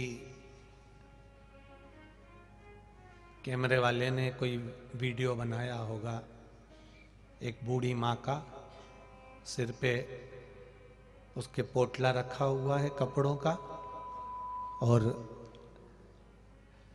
यहीं का कोई कैमरामैन होगा, उसने अपने मोबाइल से या जिससे भी बनाया हो, कोई ने भेजा था तो ध्यान में आया। उसने वो छत्तीसगढ़ी भाषा में उस बूढ़ी माँ से पूछा, तुम कौन कौन आए हो? तो कहा ये मेरा भैया है, मैं इसकी बहन हूं, दोनों डोकरा, दोनों बूढ़े, मुंह में दांत नहीं, शरीर में आत नहीं, एकदम दुबरे पतरे से, बुढ़े अलग, सिर पे पोटला कपड़े का। कहां से आए हो? उसने छत्तीसगढ़ी भाषा में पूछा, उसने छत्तीसगढ़ी भाषा में उत्तर दिया, हम वहां से आए हैं। यहां कोई व्यवस्था अगर नहीं मिली तो, उसने प्रश्न किया जो बूढ़ी अम्मा से, बूढ़ी मां से, मान लो कोई व्यवस्था नहीं मिली तो बूढ़ी मां ने पलट कर जवाब दिया, कोकड़ी वाले थोड़ी ना व्यवस्था करेंगे, व्यवस्था तो अब शंभू करेगा।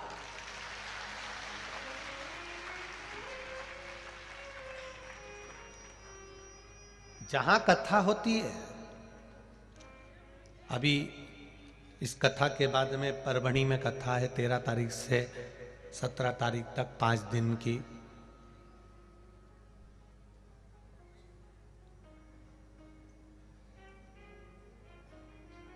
परभणी वाले भी व्यवस्था करने में लगे हुए हैं, तैयारी करने में लगे हुए हैं।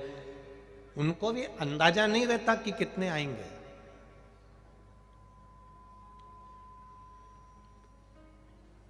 हमने ये जानते हैं केसरवानी जी के साथ के जो मित्र लोग हैं और जायसवाल जी के जो साथी लोग हैं, कल हमने यहाँ के हलवाई को, वो यादव जी हैं, भोजन बना रहे हैं, हमने उनको कल कक्ष में बुलवाया था। और हलवाई जी से हमने पूछा था कि ये कोकड़ी में तुम कितने लोगों का भोजन बनाने आए हो? कहा गुरु जी, छत्तीसगढ़ी भाषा में वो बोल रहे थे कि गुरु जी, ये बोले तो थे कि 10-1 हजार आदमी का बना देना, 5-10 हजार आदमी का बना देना। फिर अरे क्या फिर, सुबेरे हम आए थे 30, फिर मैं अपने गांव गया 70 और लेके आया बनाने वालों को। क्यों? पहले दिन ही जो 30 आई थी माताएं और भाई, वो तो चावल धोने में सुबह से लगे थे, तो रात तक धोते ही रहे, निकल ही नहीं पाए। अब हमने कहा फिर अब भोजन कितने लोगों का बन रहा है? अब कुछ नहीं कह सकते गुरुजी, कभी 1.5 लाख, कभी 2.25 लाख, कभी 50,000, कभी 70,000, कभी 2.5 लाख, ऐसा भोजन का क्रम चलता रह रहा है। लोग आ रहे हैं, खा रहे हैं, जा रहे हैं। अब हमने पूछा ये बताओ यादव जी कि जायसवाल जी यहां से चावल भेज रहे हैं, सब्जी भेज रहे हैं, सामान भेज रहे हैं उधर। अरे गुरुजी, क्या दान दाता आए, गाड़ी भर भर के टमाटर लिया है, गाड़ी भर भर के पत्ता गोभी लिया है, गाड़ी भर भर के वो भटा लिया है, और सब रखा हुआ है। इतना कोई चावल ला रहा, कोई कुछ ला रहा, कोई कुछ ला रहा। गुरुदेव, वो भोलेनाथ भंडारा चलाता है और भोलेनाथ ही खाता है। कोई दूसरे की सामर्थ्यता नहीं है। शिव महापुराण में लाखों लाखों लोगों को भोजन कराने की भी सामर्थ्यता अगर किसी की है, तो वो शंकर भगवान अपनी देवी अन्नपूर्णा को पहले भेज देते हैं कि तू जा, इतने भगत आएंगे, भूखे ना सो जाएं, खाली पेट ना रह जाएं, इनको भोजन कराने की जवाबदारी तेरी है। मेरा शिव आते हैं, मेरे शंकर आते हैं, मेरा भोलेनाथ आता है, उससे पहले मां अन्नपूर्णा को भेज देता है 2 दिन पहले कि तुम जाकर भोजन तैयार करो, कोई भूखा ना सो जाए। और ये मेरा विश्वास कहता है, शिव महापुराण की कथा करते करते ये मेरा भरोसा कहता है, ये मेरा विश्वास कहता है, जितना तो तुम शादी में जाओगे तुम्हारा स्वागत नहीं होगा। टाइम पर चाय, टाइम पर बिस्कुट, टाइम पर दूध, टाइम पर भोजन, टाइम पर नाश्ता, ऐसी व्यवस्था केवल एक ही जगह मिल सकती है, और वो शिव महापुराण की कथा है। और यहां देखा नहीं जाता कि ये वीआईपी है तो इसको ज्यादा देंगे, ये कम वीआईपी है तो इसको कम देंगे, ऐसा नहीं है। शंकर के धाम में शिव महापुराण की कथा में जो आया है, बालोदा बाजार से भी माताएं दर्शन करने आ रही थी तो झोले में भर भर के बिस्कुट के पूड़े ला रही थी। मेरी बालोदा बाजार की जीजियों को मैं प्रणाम करता हूं, आपके विश्वास को प्रणाम करता हूं। आप बालोदा बाजार से आ रही हो तो झोले में बिस्कुट लेकर आ रही हो कि बच्चों को बांटते हुए जाएंगे। बच्चे लोग सो रहे होंगे, छोटे छोटे बच्चे आए होंगे, माताओं के साथ में कोई आया होगा, उनको दे देंगे। बुजुर्ग आएंगे, भूख लगेगी तो उनको दे देंगे। मैं धन्यवाद दूंगा बालोदा की एक बहन को, रोज रात्रि को आती थी और रोज रात्रि को आकर प्रतिदिन रात्रि को कहीं बिस्कुट, कहीं टॉफी, कहीं कोई सामग्री, कहीं पानी की छोटी छोटी बोतलें, कहीं पाउच, कुछ भी उसके हाथ में आता था और वो देकर चली जाती थी। धन्य, हम पहचानते नहीं पर आपकी श्रद्धा को नमन करते हैं, आपके विश्वास को नमन करते हैं, आपके भरोसे को नमन करते हैं। कितनी व्यवस्था, कोई दूसरा नहीं कर सकता, ये शंकर के सिवाय कोई नहीं करेगा। कोकड़ी गांव के एक एक कार्यकर्ता, जायसवाल परिवार ने तो कथा कराई, परिवार तो लगा ही था, पर साथ में उनकी मित्र मंडली और एक एक कार्यकर्ता भी तत्परता से कार्य करे। प्रशासन, यहाँ के विधायक महोदय, यहाँ की नगर पालिका, नगर निगम, पंचायत और यहाँ की पुलिस प्रशासन, वो collector sir, DSP, SP, TI, सबको मैं नमन करता हूँ। आपने बिल्कुल चाकचौंध व्यवस्था करी, खूब संभाला, खूब संभाला।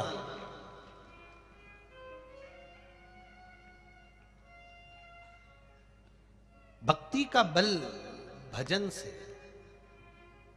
और भजन जब तक जिंदगी में नहीं आएगा तब तक सुख का अनुभव नहीं हो सकता।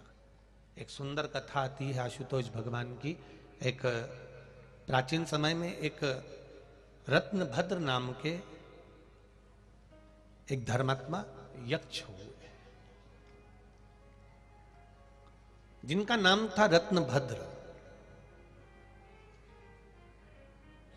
यक्ष लोक में रहते थे, यक्ष थे। अब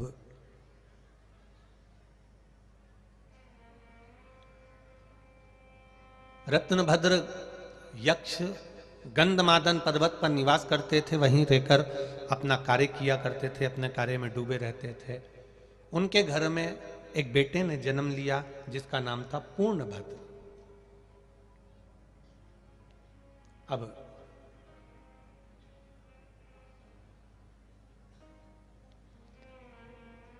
पूर्णभद्र बड़े हो गए, उनका विवाह हो गया।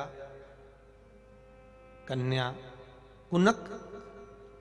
कनक कुंडला से, उनकी धर्म पत्नी का नाम था कनक कुंडला। 16 वर्ष निकल गए, कनक कुंडला के गर्भ से संतान नहीं हुई। जिस नारी के गर्भ से संतान नहीं होती उसको बड़ा दुख होता है कि मुझे संतान क्यों नहीं है।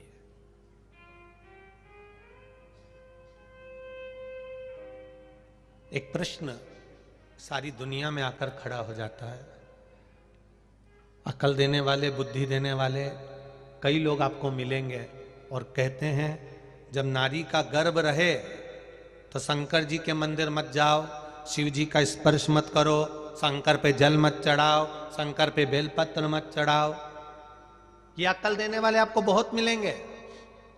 जो तुमसे कहे कि गर्भवती नारी को, संतान जिसके गर्भ में हो, ऐसी गर्भवती नारी को मंदिर नहीं जाना चाहिए, या शिव जी का स्पर्श नहीं करना चाहिए, या जल नहीं चढ़ाना चाहिए, या शंकर मंदिर नहीं जाना चाहिए। कोई अगर तुमसे कहे कि शिव मंदिर में गर्भवती नारी को नहीं जाना चाहिए, स्पर्श नहीं करना चाहिए, जल नहीं चढ़ाना चाहिए, तो उससे एक बार पूछना कि कौन सी पुराण में लिखा है। उस पुराण को लाके बता एक बार, हम पढ़े, हमारे भी तो स्मरण में आए कि कहाँ लिखा हुआ है कि गर्भवती नारी को मंदिर नहीं जाना चाहिए, गर्भवती नारी को भगवान शंकर के मंदिर नहीं पहुंचना चाहिए, गर्भवती नारी को शंकर भगवान पे जल नहीं चढ़ाना चाहिए, गर्भवती नारी को बेलपत्र नहीं चढ़ाना चाहिए। कहाँ लिखा है, कहाँ वर्णन करा है?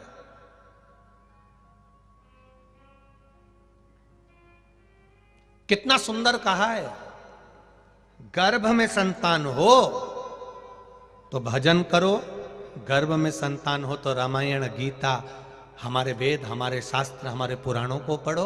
इतना भी नहीं कर सकते तो रोज प्रतिदिन भगवान के मंदिर में जाकर एक लोटा जल चढ़ाओ, भगवान का दर्शन करो, उनका पूजन करो, उनका स्मरण करो। क्यों कहते हैं, किस लिए कहते हैं?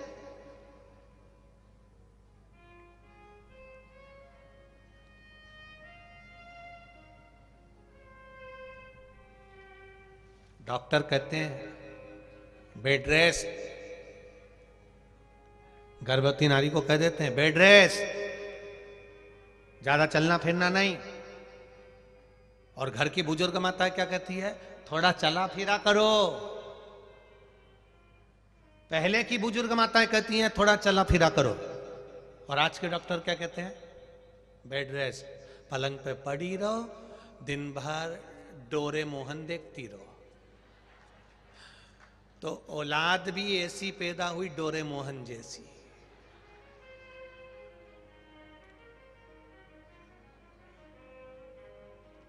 ऐसी औलाद पैदा हुई कि रो रही है कि हंस रही है मालूम ही नहीं पड़ता, डोरे मोहन हंसता है कि रोता मालूम ही नहीं पड़ता। अब किसी ने पूछा कि तुमने ये संतान तुम्हारी ऐसी हो गई, तो कहा वो डॉक्टर बोला था बेड रेस्ट का। डॉक्टर ने बेड रेस्ट होने का बोला था, पर डोरे मोहन देखने का नहीं बोला था। उसने कहा था आराम करो, भजन करो, कीर्तन करो, मंत्र जाप करो, नाम जाप करो, जिससे तुम्हारी होने वाली संतान, तुम्हारी होने वाली औलाद भी कीर्तनी, भजनावली और सनातनी पैदा हो, धार्मिक हो। तो ऐसी संतान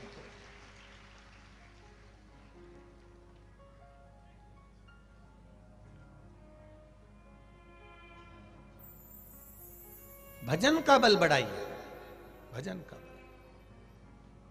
जाना, कौन कहता है कि शिव मंदिर नहीं जाना चाहिए गर्भवती को? जाओ, दर्शन करो। स्कंद पुराण कहती है गर्भवती नारी को भगवत भजन करना चाहिए, नाम जाप करना चाहिए, कीर्तन करना चाहिए, वेद पुराण शास्त्र पढ़ना चाहिए। हमारे भारत भूमि पर जन्मे हुए वीर वीर योद्धाओं का चरित्र पढ़ना चाहिए।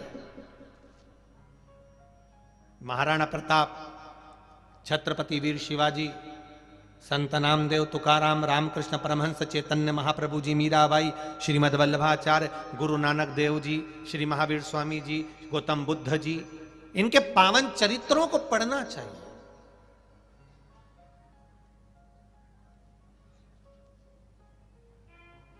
पढ़ो इनको।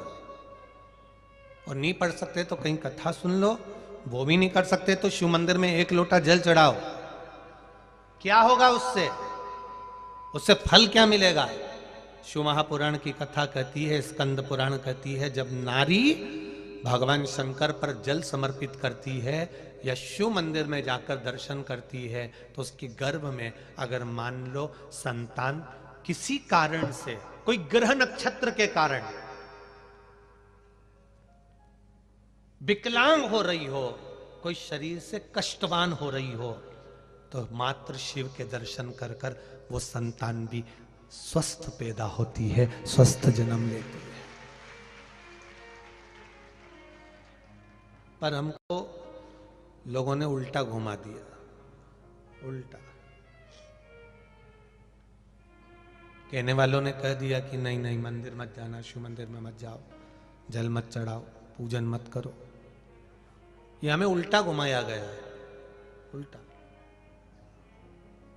पर शिव महापुराण की कथा कहती है, दुख की घड़ी हो, तकलीफ का समय हो, कष्ट का समय हो, शिव मंदिर मत छोड़ना। एक पत्र आया है, देखिए।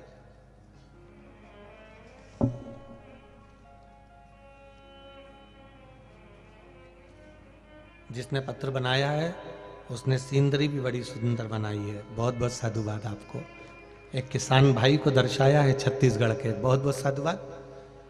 पत्र लिखा है, मैं विद्या ठाकुर, गुड़ियारी, रायपुर, रामनगर से हूं। मेरा मोबाइल नंबर ये है, कहीं बैठे हो तो हाथ हिलाइएगा, जहां कहीं भी बैठे हो।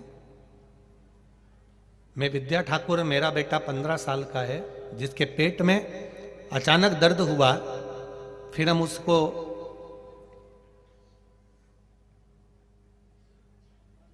अंशु डायग्नोस्टिक सेंटर लेकर गए। वहाँ 15/10/2022 को सोनोग्राफी के लिए लेकर गए। तब हमें पता लगा कि हमारे बेटे के दोनों किडनी, दाईं और बाईं, जिसमें एक किडनी बहुत छोटी पड़ गई है और दूसरी किडनी ने काम करना बंद कर दिया है। मैं और मेरे पति, हम रायपुर में हुए शिव महापुराण की कथा को सुनने रोज आया करते थे, क्योंकि बेटे की दोनों किडनी खराब हो चुकी थी। एक किडनी छोटी हो गई, एक किडनी ने काम करना बंद कर दिया। हम रायपुर में जब कथा हुई तो हम कथा सुनने रोज आया करते थे। कथा से प्रेरित होकर हम कभी शिव मंदिर तो नहीं गए, पर कथा सुनने के बाद में रायपुर गुड़ियारी में जब कथा सुनी तब हमने शंकर जी के मंदिर जाना प्रारंभ किया। 15 दिनों के अंदर हमने आपके कहने अनुसार शिव जी को जल चढ़ाया, बेलपत्री लाए, अपने बच्चे को देना चालू करी, जिसकी उम्र 15 साल की है। डॉक्टरों ने तो हाथ टेक दिए थे कि किडनी बदलना पड़ेगी, किडनी खराब हो चुकी है, दोनों ही किडनी गड़बड़ हो गई हैं। तब हमने शिव जी पे छोड़ दिया। और पंडाल में आप कहते हो ना कि कथा सुनने वाले का भगवान भोलेनाथ सुनता है, हमने भी यही विश्वास से कथा सुनी।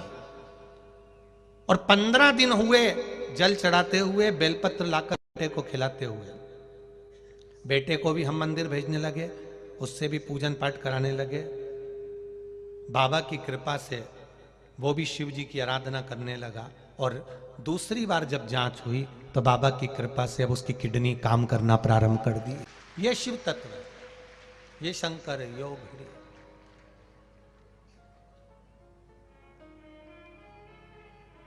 जहां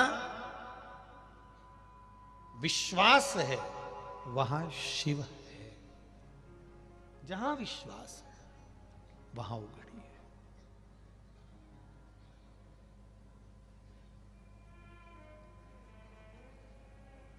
जहां से विश्वास समाप्त हो जाता है फिर मां भगवान नहीं रहता, फिर तुम हो, फिर तुम अपनी मनमानी जो करना है कर सकते हो। जहां पर विश्वास है वहां परमात्मा है। मानो तो गंगा जल हूं और ना मानो तो बहता पानी हूं। मानो तो ये कुबेर भंडारी है, मानो तो ये कुबेरेश्वर महादेव है, मानो तो ये केवल शिव महापुराण की पोथी नहीं है, ये सीहोर कुबेरेश्वर धाम से आया हुआ कुबेर भंडारी 7 दिन यहां रहता है तो वो आपको देता है। कई लोग कहते हैं हम दूसरी जगह भी शिव पुराण सुनने जाते हैं, कई लोग कहते हैं हम वहां भी कथा सुनने जाते हैं, पर यहां कथा श्रवण करते हैं उसमें अंतर हो जाता है। हम कहते हैं कथा में कोई अंतर नहीं है, बस हम सीहोर से जब चलते हैं तो अकेला नहीं चलते, हमारा विश्वास, हमारा कुबेरेश्वर महादेव हमारे साथ में हर पल चल रहा है। उसकी कृपा बरसती रहे, उसकी दया बरसती रहे, करुणा होती रहे। विश्वास रखना, भरोसा रखना। ये जायसवाल परिवार में उनकी एक बेटी का मेरे को कल बता रहे थे जायसवाल जी, कौन, राकेश जायसवाल की बेटी थी कि किनकी थी, आप ही की थी, राकेश जी की। ये बेटी इसको गोदी में लेकर, आप लोग तो कोकड़ी वाले, इनको मालूम भी होगा कि इतनी तबीयत खराब हो गई थी इसकी कि इसके पांव से इतने इतने शरीर से चलना बंद हो गया था, पलंग पर पड़ी रहती थी, गोदी में उठाना पड़ता था। क्यों जायसवाल जी? गोदी में उठाना पड़ता था, ले जाना पड़ता था। तब वेणुशंकर जी ने तुरंत कहा, भैया ये रुद्राक्ष मेरे सीहोर से आया है, इस रुद्राक्ष को इसके गले में डाल दो और इसी का पानी पिलाओ। उसी रुद्राक्ष का पानी पिलाना वो आज तक बेटी के गले में पड़ा हुआ है। जिस दिन से डाला उसके 20 मिनट बाद बेटी ने चलना प्रारंभ कर दिया था। ये शिव तत्व है, ये ओघड़ी है, ये शंकर है।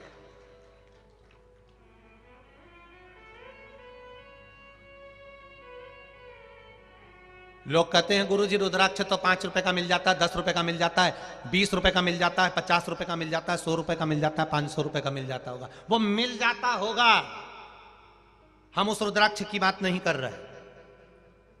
मेरे बाबा ने जो अपने आंसुओं से रुद्राक्ष दिया है उसकी कीमत मेरे बाबा ने कभी नहीं ली। और मेरे बाबा ने जो रुद्राक्ष दिया वो साधारण नहीं दिया, वो आनंद देने वाला। हम कहीं के रुद्राक्ष हों सबको नमन करते हैं, पर कुबेरेश्वर धाम की धरा पर, जमीन पर पहुंचकर वहां के कंकर शंकर का स्पर्श कर कर जो रुद्राक्ष तुमने लिया है वो तुम्हारे पास में कोहिनूर हीरे से कम नहीं है, वो तुम्हारे दुख को मिटाने के लिए कोई कम ना है। वो रुद्राक्ष कोई साधारण नहीं है।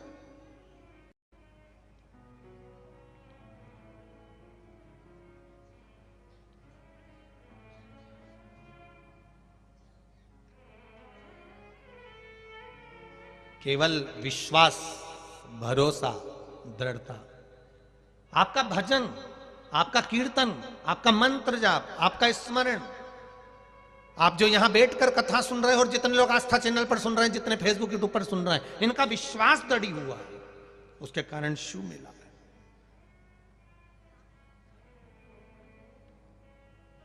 शंकर प्राप्त हुए। एक पत्र और देखिए,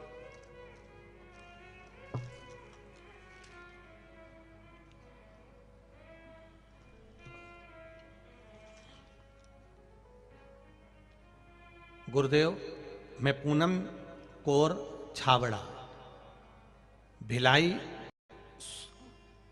खुर्शीपार है, खुर्शीपार छत्तीसगढ़ से हूं। कहीं बैठी हो तो हाथ हिलाइएगा, जहां कहीं भी बैठी हो अपना हाथ हिलाइएगा। मैं इधर है क्या? पूनम कौर छावड़ा, भिलाई खुर्शीपार छत्तीसगढ़ से हूं। एक लाइन आपने लिखी है, खाली न जाता कोई दर से तुम्हारे। आप भी बोलिए, खाली न जाता कोई दर से तुम्हारे, मैं भी खड़ी हूं नन्ही बाहें पसारे, मैं भी खड़ी हूं नन्ही बाहें पसारे। अपने हृदय से लगा लो, गिरा जा रहा हूं, उठा लो, प्रभु अपने दर से अब तो न टालो, गिरा जा रहा हूं, उठा लो। पत्र में लिखा है, गुरुदेव एक लोटे जल का क्या महत्व है, मैं क्या वर्णन करूं। मेरी बेटी जो कि 16 साल की है, वह जब 3 साल की थी तो उसकी आंखों में अचानक एक बीमारी हो गई, जिससे उसके आंखों में एक बूंद आंसू नहीं आता था।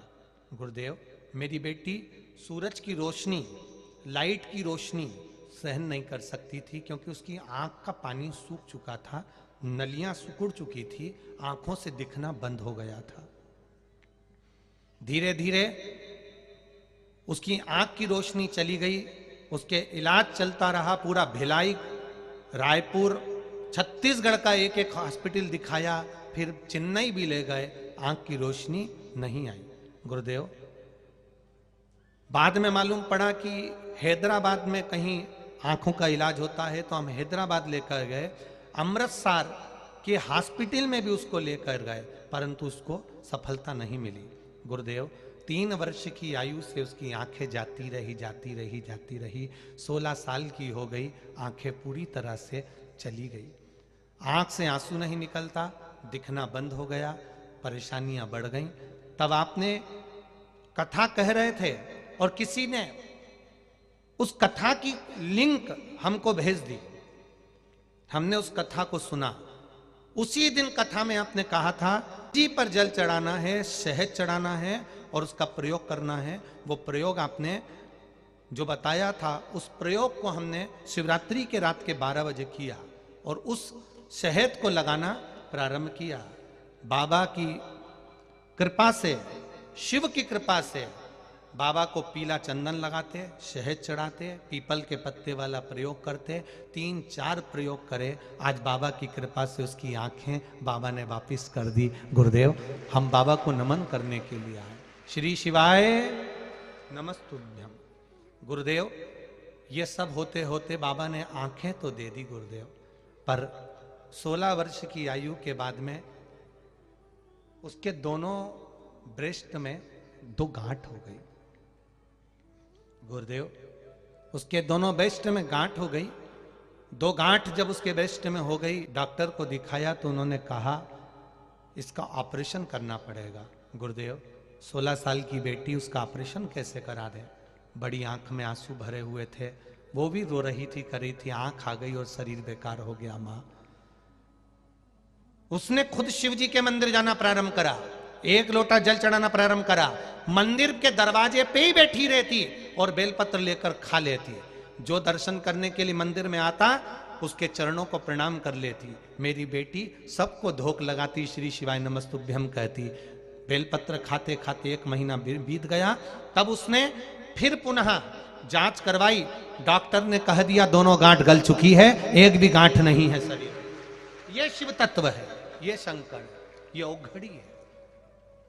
उसकी कृपा, उसकी करुणा, उसकी उदारता मूल है। विश्वास दृढ़ है। ना कोई बेल है, ना कोई भभूति है, ना कोई मंत्र है, ना कोई तंत्र है। क्योंकि मंत्र, तंत्र और विद्या थोड़े दिन चलती है, पर तुम्हारा भजन का बल जिंदगी भर चलता है। तुम्हारा भजन, शिव के प्रति लगन, शंकर भगवान के प्रति विश्वास और तुम्हारी दृढ़ता, ये कभी समाप्त नहीं होना चाहिए। दुनिया के लोग तुम्हें भटकाएंगे, दुनिया के लोग अपशब्द कहेंगे, दुनिया के लोग ताने देंगे, दुनिया के लोग तुम मंदिर जाना चालू कर दोगे तो 2-4 महीने में, 8 महीने में दुनिया के लोग तुम्हें भटका देंगे। वहां क्यों जा रही है? चल मैं दूसरी जगह ले चलता हूँ, चल मैं उधर ले चलते हूँ, वहां पर ऐसा हो रहा है, वहां ऐसी विद्या हो रही है, वहां ये छूछा हो रहा है। लोग ले जाकर तुम्हें दूसरी जगह पटकने का सोचेंगे। पर तुम एक जगह पर अगर दिल से लगे रहे, एक जगह पर दिल से रमे रहे, तो ये निश्चित है, निश्चित है।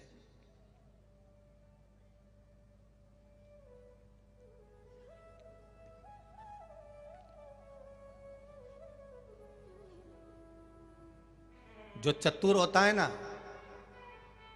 एक कुएं में से पानी निकालना है, कुआं बहुत गहरा है, उस कुएं में से पानी निकालना है। रस्सी है तुम्हारे पास में, बाल्टी है, डाली, रस्सी छोटी पड़ गई, फिर दूसरी रस्सी लेकर आए, फिर बांधा, फिर डाली, रस्सी छोटी पड़ गई, फिर लाए, फिर डाला, रस्सी छोटी पड़ गई। फिर किसी ने कहा, क्या कर रहे हो, पानी क्यों नहीं लेकर आए? अरे भैया 4 बार रस्सी बदल कर देख लिया, पर वो पानी की रस्सी छोटी पड़ जाती है। तब किसी संत ने कहा, बार बार रस्सी लाने की जरूरत ही नहीं पड़ेगी, एक रस्सी पहले की है, दूसरी रस्सी उसमें जोड़ लेता तो वही रस्सी नीचे तक चली जाती और पानी लेकर आ जाती। बदलने से कुछ नहीं होगा।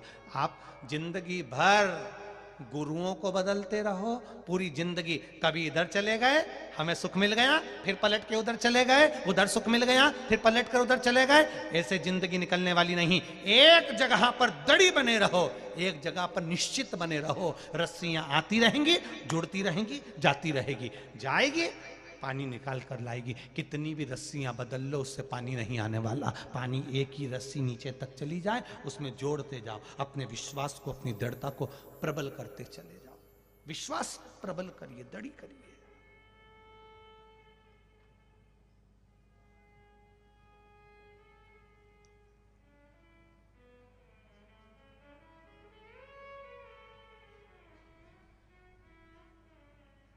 महाराज,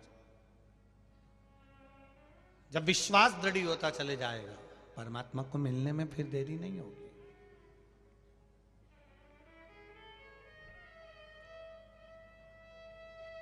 अभी तक भटक लिए। कोई ने कहा यहां चले जाओ, चले गए। कोई ने कहा वहां पर जादू हो रहा है, वहां चले जाओ, वहां चले गए। ये मदारी और जादू का खेल नहीं है शिव महापुराण की कथा, ये विश्वास का खेल है। जितना भरोसा मेरे महादेव पर करोगे, वो आंख बंद कर कर उतना विश्वास तुम पर करेगा। तुमने तो 1 रुपया मांगा है, वो झोली इतनी भर देगा कि खाली रह नहीं पाएगी। इतनी कृपा कर दो, देता है वो।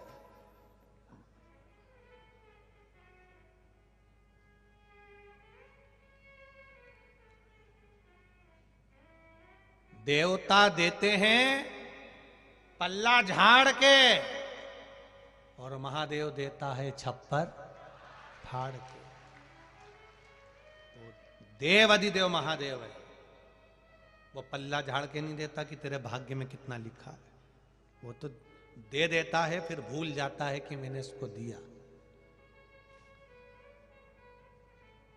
आपको मालूम नहीं पड़ता कि आपकी जिंदगी के कितने दुख ऐसे हैं जो केवल जल चढ़ाने से समाप्त होते गए, तुम्हें मालूम नहीं पड़ने दिया भगवान ने।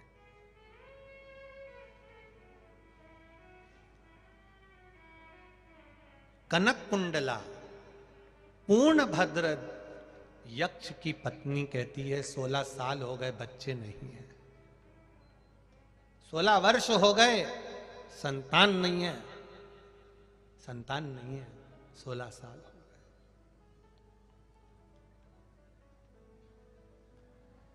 पूर्णभद्र अपनी पत्नी से कहा, मुझे भी दुख होता है, ये राज्य कौन संभालेगा, ये सत्ता कौन संभालेगा, जब औलाद ही नहीं है तो फिर कौन संभालने वाला।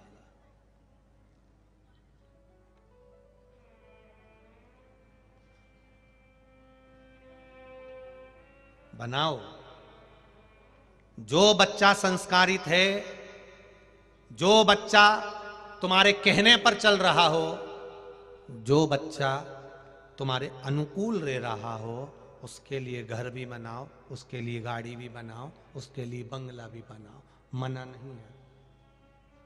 पर तुम कह रहे हो ऐसा कर ले और वो मुंह चला रहा है, अभी कुंवारा है, शादी नहीं हुई, तो इतना मुंह चला रहा है कि पिता उसके सामने बोल नहीं सकता,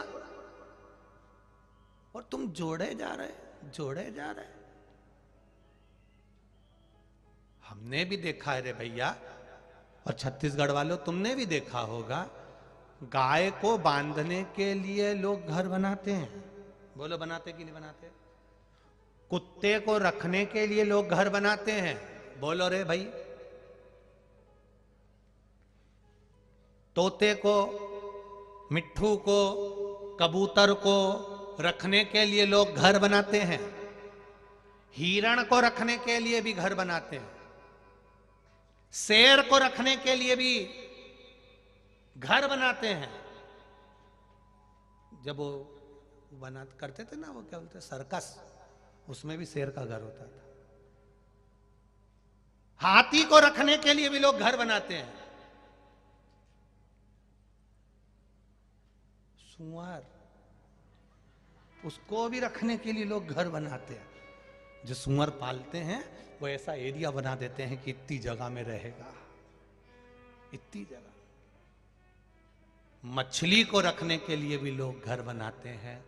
केवल एक ऐसा है जिसके लिए लोग घर नहीं बनाते, वो गधा है। कौन? जम के बोलो, गधा। गधे के लिए कभी कोई घर नहीं बनाता।